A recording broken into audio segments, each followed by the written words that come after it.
Okay, let me see if I can go over some of the basics of buying a property, a distressed property, and flipping it.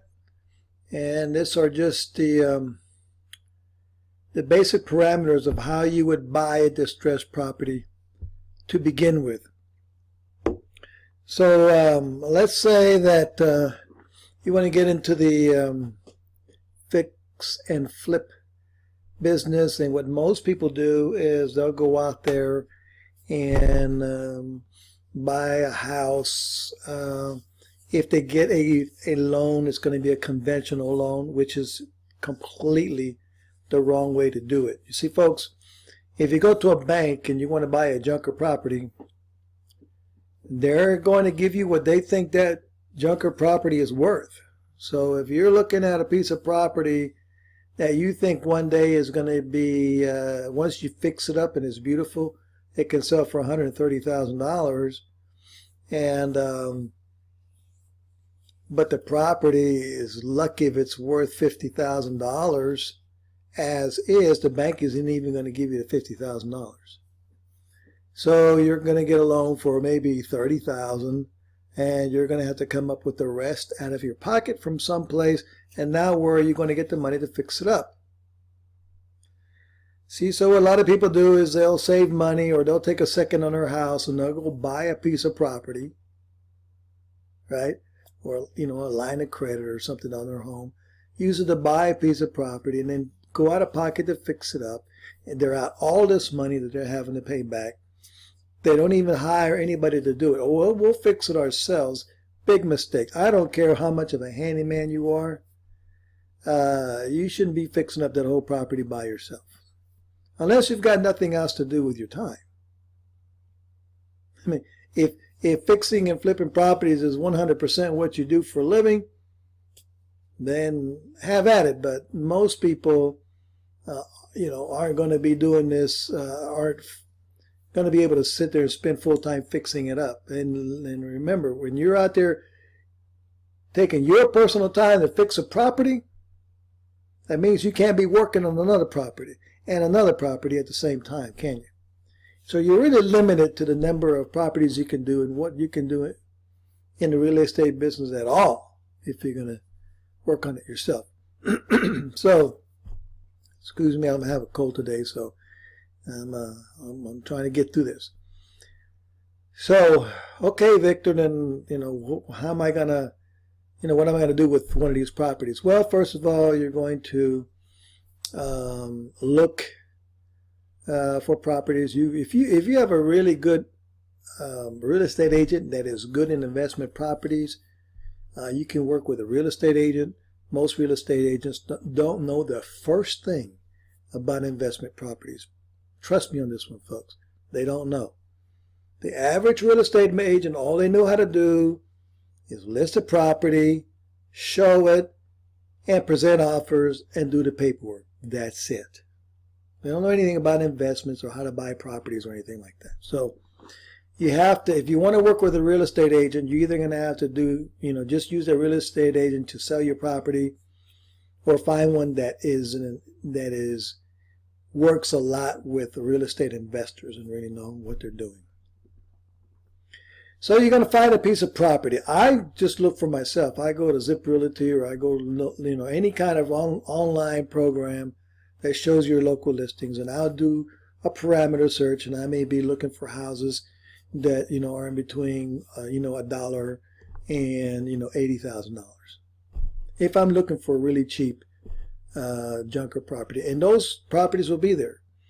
Also, you can just drive around town, drive around your town, look at areas that aren't bad areas, but they have a lot of houses that have just been kind of left behind or abandoned, and find out through the revenue department who owns that property, if there's not a for sale sign on there, and just find them that way. And I'm not going to go into all the different ways you can find properties, but you got to find a property.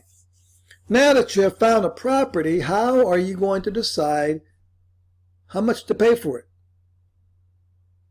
So this is where people go wrong right from the beginning. They'll go to the oh yeah, I want $40,000 for this property. Then you start negotiating with them, well, no, I'll give you 30,000, I'll give you 35,000. That's not the way you do it. You haven't even thought about what you're going to do to fix it or how much you're going to sell it for. You think, oh man, this is a property. I can make me some money in this property and I'll buy it cheap. Wrong. Here's a rule. You make your money when you buy a property, not when you sell it. Let me say that again. You make your money when you buy a property, not when you sell it. What do I mean by that? Well, if you buy the property right, slam dunk, you're going to make money on it. It's a foregone conclusion that you will make money on it. If you buy it wrong, you're going to lose your shirt or break even. So if you buy it right, done deal, you're going to make money. So you make your money when you buy. So here's what you do. You see a piece of property, identify it, and say, well, this looks like a good prospect for a fix and flip. The first thing you want to do is get the comps on that. Now here's where your real estate agent can help you out. But again, you can do your own research and find out what the comps are in that area. Again, it can help to have a good real estate agent to just go ahead and do the comps for you. Say, look, Mr. Real Estate Agent or Miss Real Estate Agent, I'm looking at a house over here in such and such a place. Here's the address. It's 3 bedrooms, 1 bath. It's in pretty bad shape. But, you know, if I fixed it up, made it look really nice. I mean, what are the houses like that are selling in that area for? Get your comps. So, as an example, let's just say that a property is selling fixed up, looking really nice, would sell for $130,000, right? Okay. Now, so you figure out what's going to sell for $130,000. Now, what do? Well, you're going to, first of all, you're going to go by 65 to 70% of the property. Stick with me, that'll make more sense. Let's just go with 65% of the property. So I've got a house that fixed up really nice. It's gonna go for, oh, and I was just thinking about this. A lot of people will do a fix and flips. I'll just fix and flip and I'll just rent it. So I'm just gonna do the bare bones minimum. They get this house and put a renter in there. Not a good way. Some people do that. You know, you're going to have a bunch of rental properties that are going to be junk and they're not going to be worth much later down the road. And you won't have the option to sell it. You're going to be stuck with renting it. And then one of these days when you want to sell it, you're really going to have to do a lot of extra to sell it. Not a good idea. I'm going to rehab every single property, very, very pretty, with the idea I'm going to retail every property I make. Now, if I rent it, guess what? I'll get top dollar rent for that property, because it is in perfect shape like a brand new house. Make sense? So again, I'm going to fix this house beautiful. It's going to be worth $130,000. Now I'm going to take $130,000, right? Multiply that times 65%. $84,000, right?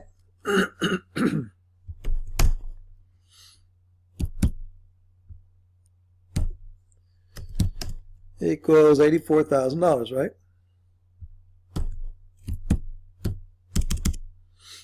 Now, don't we have to fix the property up, folks?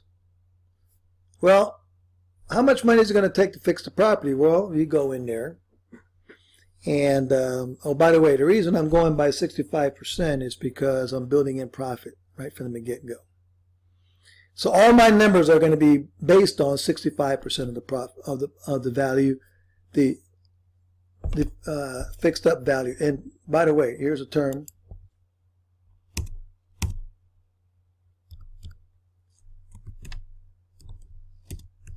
After repair value. Now this is a term that a lot of people in the fix and flip business know.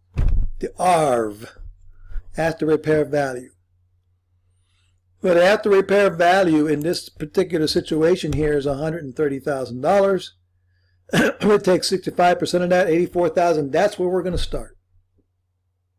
Take a quick drink of my Airborne.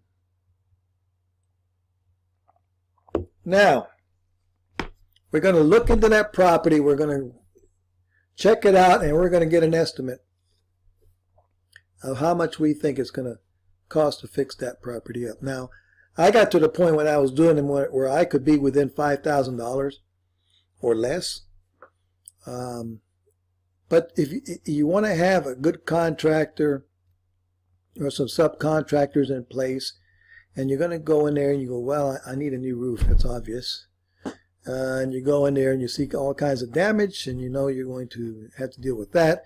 You're going to have to fix, you're going to have to replace toilets and appliances, of course, and you look at the yard and you can see what kind of landscaping you're going to have to do. Are the windows any good? Am I going to have to replace the windows? How about the plumbing? Is the plumbing that old plumbing? Am I going to have to put new PVC pipe type plumbing in there? How about the electrical system? Those old fuse things. I'm going to have to put a whole new electrical system in there. You're going to look at all that. You can bring in a contractor. Oh, is there termite damage? You might have to call in a pest control guy. Say, hey, what do you think it's going to? Well, you got some major termite damage, and this is going to cost about $1,500 to fix that termite damage. Hey, something to consider. You get all that together, and you figure out on this particular piece of property, it's in pretty bad shape, and it's going to take you $25,000 more or less to fix this property up nice, so that you can sell it for $130,000. Okay, so let's look at that. We've got $84,000.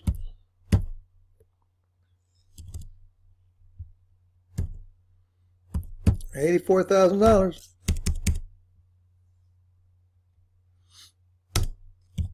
minus $25,000, right?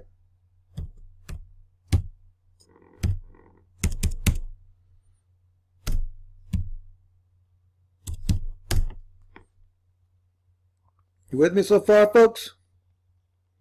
This is going to make sense why we want to do this. $59,500. All right. Now you've figured out that it's going to cost you $25,000, so you're down to $59,500. It's always nice to factor in some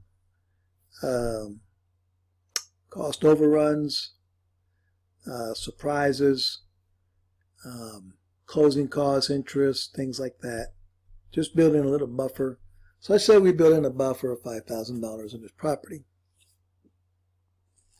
So you're looking at, now we're looking at $59,000, right?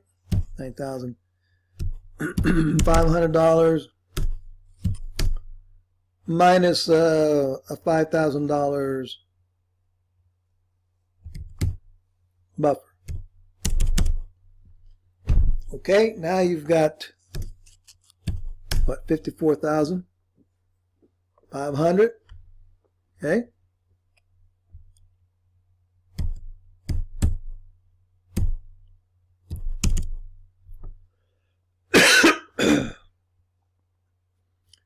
All right, so on this particular property, folks, you're going to want to stay around $54,500 as a purchase price.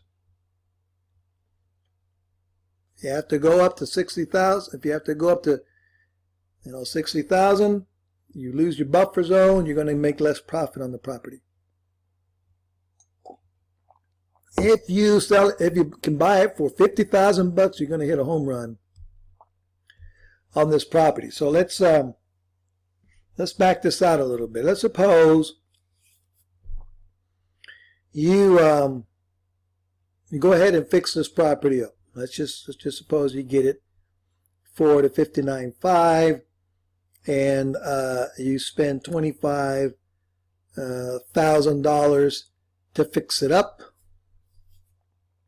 and you maybe have some surprises in it that cost you an extra $2,000. So you bought the property for $54,500.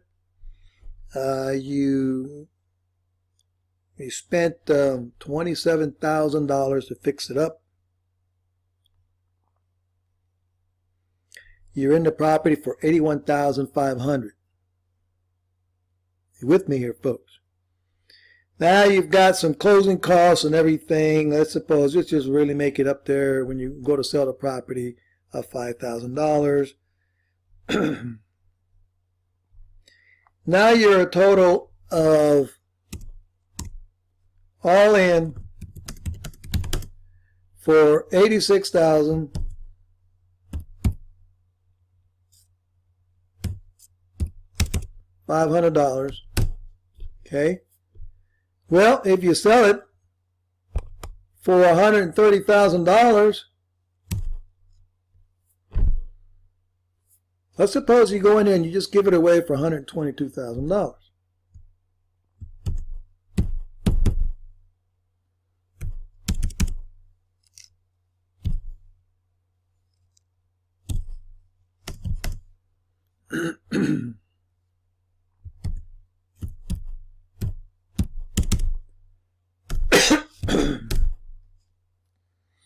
With me, 122. Well, you've made a profit of $35,500 on that fix and flip. Pretty nice profit. When I was doing rehabs, I always made over $30,000. So, why? Because of this formula right here. You look at the after repair value, in this case $130,000. You go at 65%. That's $84,000. You determine it's going to take $25,000 to fix the property up. You're down to $59,500. Throw in an extra $5,000 for miscellaneous overruns and other, whatever surprises and carrying costs. Of course, you're going to have to buy some insurance for the property while you're fixing it up. You're going to have to pay some utilities while you're fixing it up. So that's part of the money. There's going to be some closing costs later on, like I threw in here. But you're still looking at making $35,500 when it's all said and done. Or if you make $32,000, that's good. But a lot of you watching this saying, wow, if I could just fix and flip a property for $15,000, I'd do good. Well, if you want to do that, it's fine. In this particular scenario, I could just mess up everywhere and still make $20,000. Now, some people say, well, you look at the 65, right here, 65%, some people go 70%. If it's a really nice house with a lot of potential, you might go 70%. You do what you can. See, this 59.5 is based on 75%, 65%. So one of you got into a bidding war, you really wanted this house, it had some great potential, and you had to pay $64,000 for it. Would it still work? Yeah, you're not going to make $35,500, but after it's all said and done, you might walk out with 25, 28, maybe 32. Maybe 30, something like that. So it just depends. But this formula right here will make you rich in real estate.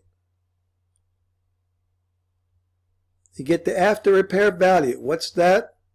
Well, that's what you can use a real estate agent for. Those are the comps.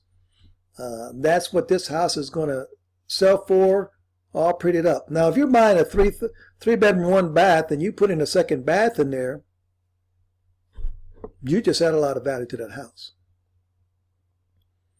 So you might be able to, this after repair value might be $135,000. You just have to see. So you take your 65 to 70%, you come up with that figure. Then you ascertain what it's going to cost you to fix that house up real pretty, and you subtract that from the 65 or 70% figure, and you and this is the most you should want to pay, but you want to back out. You want to build in some buffer there, because I'll tell you, you're going to get surprised. When you do enough of these houses, you're going to get your surprises. You're going to go and find out that as much as you try to protect yourself from surprises, you find a surprise. And it's going to cost you some extra money. Or it's going great, and you decide, maybe I should go with some granite countertops in this thing, or, maybe I should go with something different.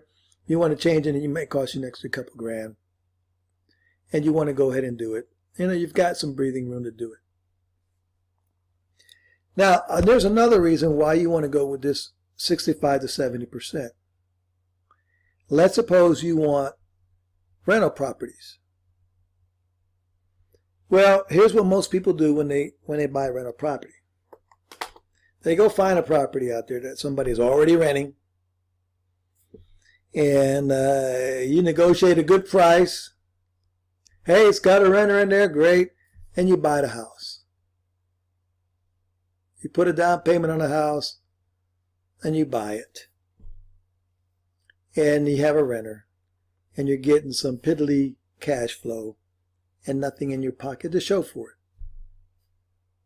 Now you're going to take all that cash flow and don't spend it, just put it in the bank, because you're going to have to do some repairs on that house down the road. Bad way to buy rental properties, folks. Really bad way to buy rental properties. You buy rental properties the same way you would buy a fix and flip. You're going to have to determine the after repair value, the ARV. You want to go through this formula, 65 to 70%. You want to get the repairs deducted. You have this amount here that you want to pay, but subtract 5,000, 2,500 to 5,000 to give you some buffer. Now you're here. You're all in for, but after you fixed it and sold it with closing costs, you're all in for 86.5, right? That's what you come out of your pocket. And you sold it for 122,000, and you're all in for 86.5, and you end up with 35.5. Okay, let's suppose you want to rent this property. I'm gonna keep this property for rental. What you can do is you could rehab a couple of houses, keep one for rental. Rehab a couple of houses, keep one for rental, like that until you've got 5, 6, 7, 8, 10 rentals. Okay. Well, remember, the ARV is $130,000. So what you're going to do is you're going to take the $130,000 times 80%. That's $104,000. Okay? So let's go over here. Rental property.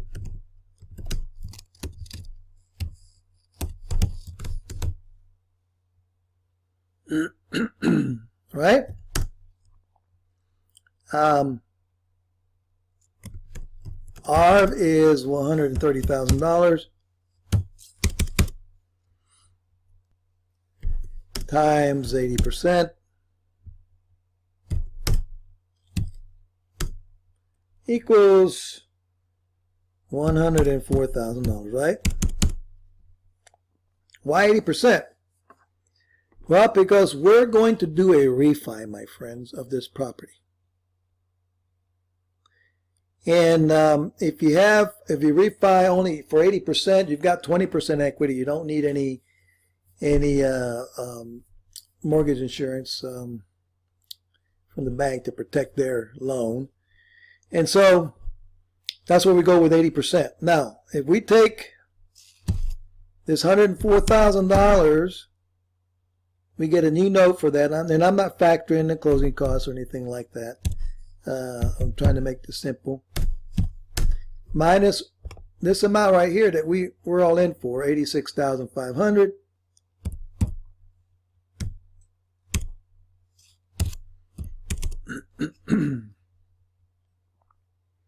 $86,500 equals $17,500.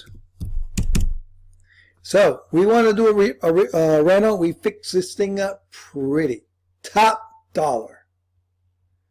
The bank appraises it for $130,000. You take an 80% note on it, put a conventional note on there, and you pay off this construction note. And guess what you do?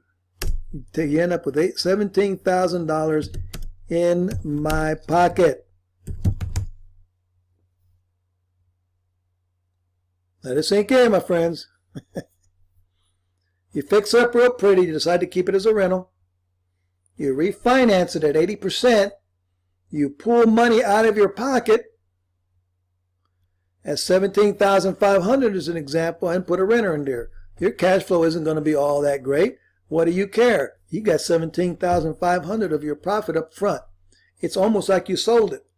And this $17,500 in my pocket, tax-free, because it's a loan. Loan proceeds. Now,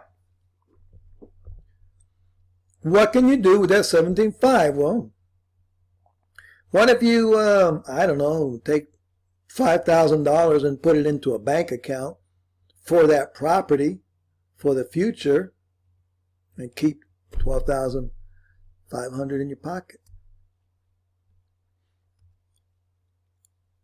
Go on a nice vacation. Use it for another property. Start accumulating cash. What I'm saying is this, folks. You could do several flips over a period of a couple of years and bank a lot of that money. Whether you sell a property or whether you refinance it for a rental property, you're still going to end up with money in your pocket. Bank some of it. A couple, 3 years later, you're sitting there with a nice pile of cash. Good backup money, good rainy day money, good money you could use to do whatever you wanted to with. Maybe invest in a commercial property. So, that's the formula that I was taught. Paid a lot of money to learn that. It works every single time. Now, you might decide, I don't want to take an 80% loan. I want more equity than that in a house. That's fine. You could take a 75% loan. You could go, $130,000 times 75%. You're at $97,500 at that point, and you're in for $86,500 minus $86,500, and you still get to pocket $11,000. Wait, that's not bad. That's not bad. And you've got 25% equity in the house. A better cash flow situation for you on a rent. Now you get about 10 properties like that, and after a few years, you might be able to sell off a couple of those properties and have enough money to pay off the note on a couple of other properties and go from there. You could end up down the road with 5 or 6 or 7 properties that are just paid off, just cash flowing beautifully for you. 5 or 6 properties, cash flowing $1,000 a month. Paid for. Not bad. So that's it, folks. Just a quick video on how you want to buy, fix, and flip houses. Oh, one last thing I almost forgot. Where to get the money to buy the house so I can flip it.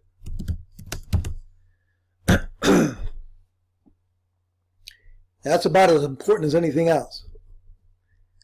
The last place you want to go to get this money is the bank, because they won't give it to you. They're not going to give you the full amount of money, the money of whatever they're asking for it. Well, I want $50,000. They're not going to give you $50,000. They're certainly not going to give you the money to fix it up. Okay, you with me?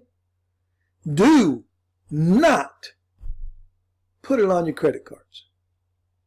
Dumb thing to do. Now, I know I've insulted a bunch of people that have gone out there and said, well, I did it and it worked out fine for me. I doubt it. Not like this. If you put it on credit cards or took out a second on your house or something like that, that is the best chance of divorce you could ever have. Get a husband and wife to put their house, to get a loan against their house to buy a junker property and max out their credit cards and fix it, and you watch a divorce happen lickety-slick 8 or 9 or 10 months later when both of you are still trying to fix this house up. And you've gone through all your weekends and there's no vacations, and if you got kids, forget about it. No. You can't build wealth that way in the fix and flip world. It's just not, this is not a hobby. Yeah, I don't care how much you like to do it. It's not a hobby. It's a business. Okay, so what you're going to do is you're going to go to a hard money lender. All right, let me write that down.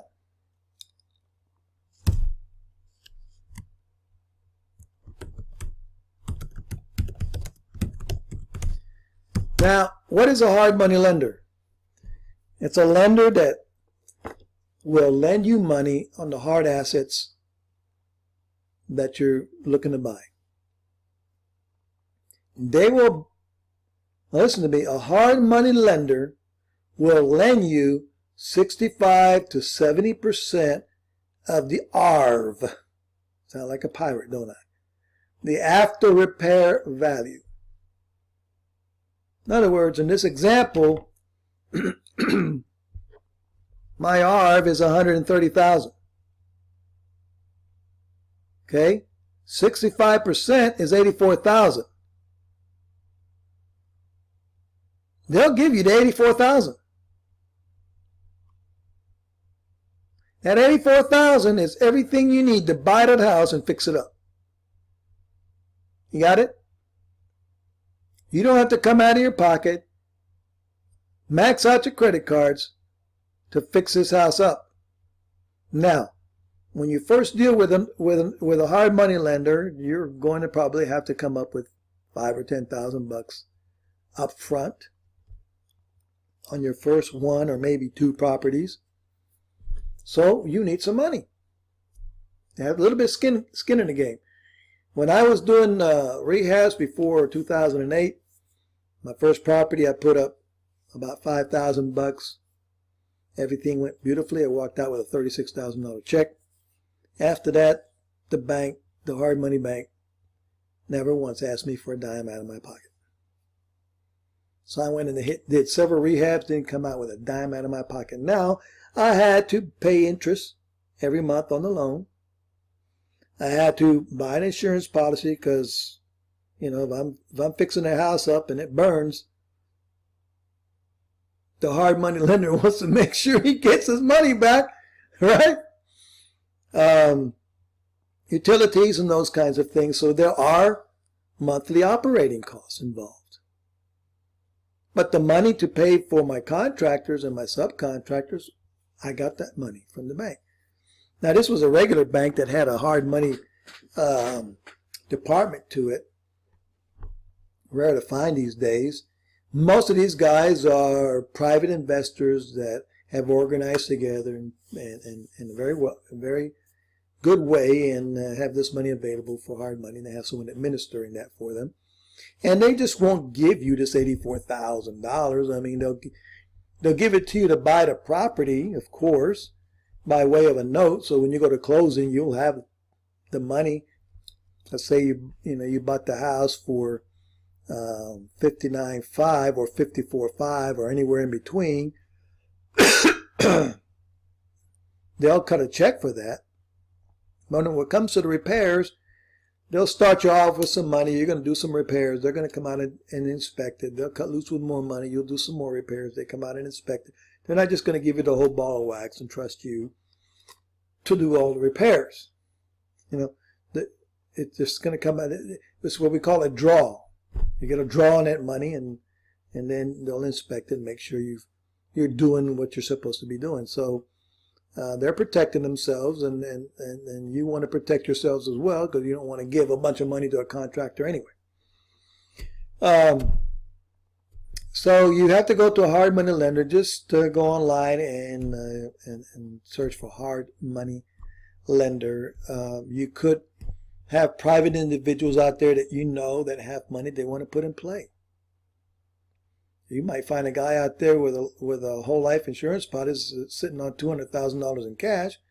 Say, I'll lend you the money. Now, listen, these are high interest notes, 10 to 15%, anywhere from 1 to 3% closing costs. They ain't cheap, but what do you care, right? You're not going to be paying on this loan for a year. You want to be in and out of the house in 3 to 4 months. Done. That house is fixed up and it's sold. 6 months tops. You want to in it 3 or 4 months, you're out of there. So the amount of total interest you're going to pay, it's not going to end up being that much. And it's all factored into this property, into this formula here. And that's how you price out a property. That's how you figure out how much you're going to pay for it, and the most you're going to pay for it, and build in some buffer. And if you want to rent it out, about refinancing here now and putting some money in your pocket and renting that house out. That's the only way, folks, you want to do a rental property. Don't go out there and say, hey, look, I got a renter in here in the house, and you go in there and the house is really bad repair, and you got no renter in there, and you're going to have to put in paint and carpet and everything, and you're going to come out of pocket, your own pocket for that. Whatever. That's just a ridiculous way to do it. Don't even go there. Some guy wants to offload a bunch of junker rental properties. You need to buy them like cheap, and go in there and rehab them. Even if you have to relocate the renter for a while or work around them. To look, I'm going to rehab this property. You're going to have a better place, but guess what? Your rent's going up at the end of your lease, or if he's on a month-to-month, your rent's going to be going up. I can't afford it. Sorry, you're going to have to leave. Get yourself some top dollar rental money for that property. Okay, let's see. That's really I gave you a very, very simplified version of this. I'll be happy to help any one of you that give me a call or email me if you want some more detail. But this is a nutshell what you want to do, whether you're buying and fixing a property or whether you're acquiring rental properties for cash flow. You buy a rental property, you want to put some money in your pocket each and every time. That way you get some money up front, and you don't have to worry about waiting years and years and years to get any money out of the house. Got it? All right, this is Victor Cuevas, and I hope this has been helpful. God bless.